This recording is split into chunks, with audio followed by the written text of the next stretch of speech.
ভিডিওটা শুরু করার আগে সবার কাছে আমি একেবারে সরি চেয়ে নিচ্ছি, বিকজ এই একটা সপ্তাহ ধরে প্রচুর মানুষের আনাগোনা, হই হুল্লোড়, পুজোয় নাচানাচি, খাওয়া দাওয়া, তারপরে বন্ধু বান্ধবদের আনাগোনা, সমস্ত কিছু মিলিয়ে গলার অবস্থা একেবারেই খারাপ হয়ে গেছে বলতে পারো।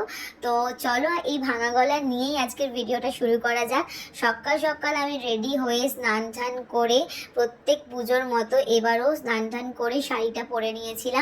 আর মাথায় দেখছো একটা টাওয়াল র্যাপ করা আছে, শ্যাম্পু করে এসেছিলাম, তো র্যাপ করে রেখেছিলাম। আর সাজার টাইমটা পাইনি, তাই পুজোর কাজ করতে বসে গেছিলাম। শাড়িটা পরেই ভেবেছিলাম পুজোর কাজটা করে নিয়ে তারপর আমি একটু সাজুগুজু করব। তো এখানে আমি আমার আনপ্রফেশনাল একটু আলপনা করে নিয়েছিলাম, কারণ আমি একেবারে এইসবে পাকাপোক্ত নই। তাই ঘর যেখানে বসবে গন্নুর, তাই সেখানটুকুই আমি একটু হালকা করে আলপনা দিয়ে নিয়েছিলাম, ফুল ফুল করে এঁকে নিয়েছিলাম। তো জানি ভালো হয়নি, তার জন্য সরি। তো তারপর এখানে গন্নুকে সবার প্রথমে দুব্বর মালা দিয়েছিলাম, কারণ এর আগেও বলেছি গন্নুর দুব্ব খুব পছন্দ। তারপর এই পদ্মের মালাটা তো আমার ভীষণ ভালো লেগেছে। তারপরে পদ্মের মালাটা খুব ভারীও ছিল, আমি ঠিকভাবে পরাতে পারছিলাম না বলে মা একটু হেল্প করতে এসেছিল।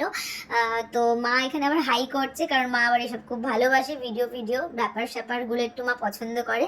তারপর এই দেখো, এটা হচ্ছে 3 নম্বর মালা। এই মালাগুলো আমি হাওড়া থেকে আগের দিন যখন আমরা সবাই মিলে ফুলের মার্কেটে যাই, তখন এগুলো ভালোভাবে আমি বলে সুন্দরভাবে মালাগুলো বানিয়ে এনেছিলাম। গন্নুর সাথে কোনো কম্প্রোমাইজ করা যাবে না, তাই মালাগুলো কেমন লাগছে জানিও। তারপর মা একটা হাতের মধ্যে বড় একটা লাড্ডু দিয়ে দিয়েছে, গন্নু সারাদিন বসে বসে খাবে। তারপর মা এখানে মিষ্টির মোদকগুলো সাজাচ্ছিল। তারপর যারা যারা ছোট ছোট লাড্ডু দিয়েছে সেগুলো থালায় সাজাচ্ছিল।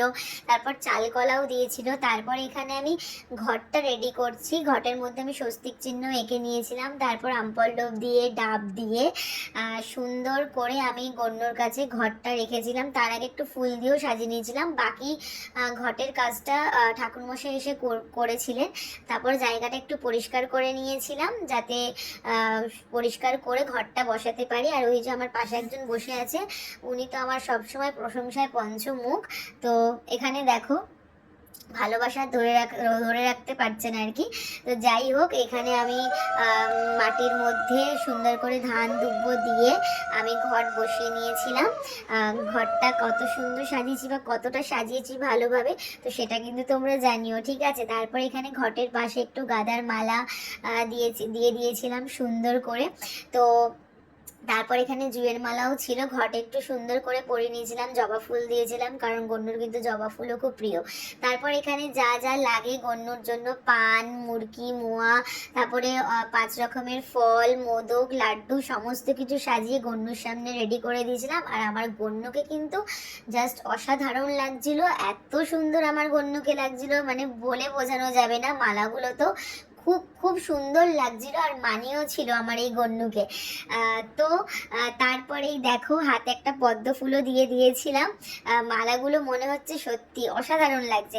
তারপর এখানে আমি দেখো হালকা করে রেডি হয়ে নিয়েছিলাম। তারপর ঠাকুরমশাই এসে যাওয়ায় তারপর গান্নুকে পইতে পরিয়ে দিয়েছিল, কারণ গান্নুকে পইতে পরাতেই হয়। আর এই যে লাড্ডু মোদক দেখছো, এটা আমরা আলাদা করে মিষ্টির দোকান থেকে বানিয়ে এনেছিলাম। তারপর ঠাকুরমশাই এখানে আরতিও শুরু হয়ে গেছিল। আরতিটা বেশ অনেকক্ষণ ধরে করেছে, আর পুজো অনেকক্ষণ ধরে, প্রায় 2-2.5 ঘন্টা ধরে গণেশ পুজো চলছিল। তারপর এখানে ঠাকুরমশাই এখানে একটা মাইকও লাগিয়ে দিয়েছিলাম, যাতে পুজোটা সুন্দরভাবে মন্ত্রগুলো আরো সুন্দরভাবে জোরে জোরে হয়, বোঝা যায়। তার জন্য একটা মাইকও লাগিয়ে দিয়েছিলাম ঠাকুরমশাইয়ের কাছে। আর এইবার আরেকটা কথা বলে রাখি, আমার গন্নুর কিন্তু এবার 3 বছর পূর্ণ হলো, 3 বছর হলো আমাদের বাড়িতে পুজো হচ্ছে। তারপর সবশেষে যজ্ঞের আগুন এতটা উঁচুতে উঠেছিল, সত্যি এইভাবেই যেন আমাদের ঘর সমস্ত কিছুতে আলো উন্নতিতে সমস্ত কিছুতে ভরে থাকুক, এটাই কামনা করি। চলো।